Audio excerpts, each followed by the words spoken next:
wondering if you could talk about, because you always say like that boundaries are a barrier to love, Yeah. but then I feel like everyone else is like, have boundaries, have boundaries. So can you like talk into that more and like, Fantastic question. I love that question because, first of all, you want to look at the fruits. All the peoples that are, well, not all the peoples, a lot of the people that are promoting boundaries are getting more and more lonely. They just are. There's more and more sadness in the world because everyone's trying to create boundaries. Everyone's trying to say what the people around them can and can't do and should not be doing. And we're labeling everybody as toxic. Apparently everyone is toxic right now. That is like, it has become so popular. And anytime something is really popular, you want to look at it. Is it popular because it's effective? Or is it popular because it increases drama? And so is it easy to love someone if you're busy having boundaries all the time? Not generally. So, but why? How do you keep yourself safe? That's the real question, because people think it's either I get walked all over, taken advantage of, treat like crap, or I have boundaries. But what if neither has to be present for you? What if instead of calling it boundaries, you call it that you're centered in yourself?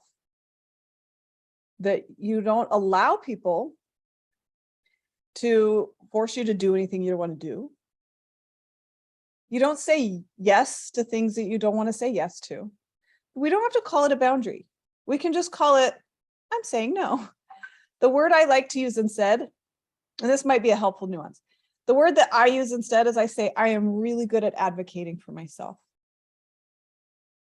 I'm really good at it because I'm really good at knowing when I need to get out of a conversation.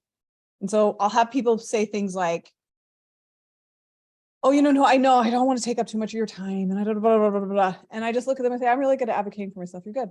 If I'm here, it's because I want to be here.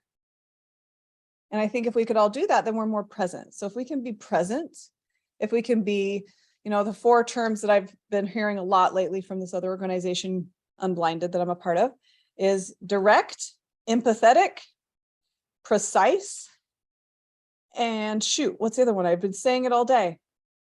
Breezy, have you heard me say it recently? And present, that's what it is. You can walk away from things that don't work well, but you can do it respectfully.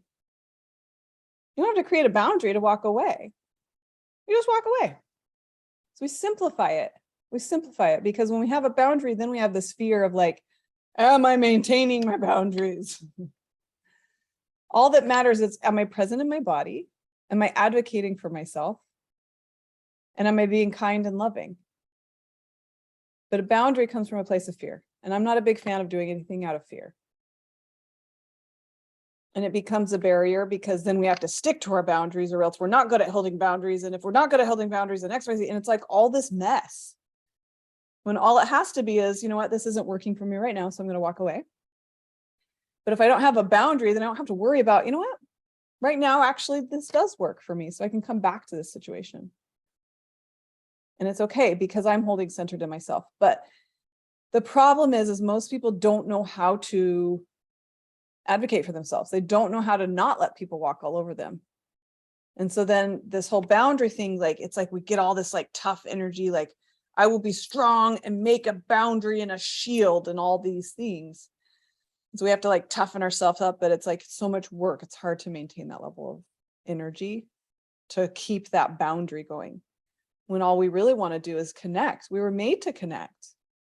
We were made to be connected to each other.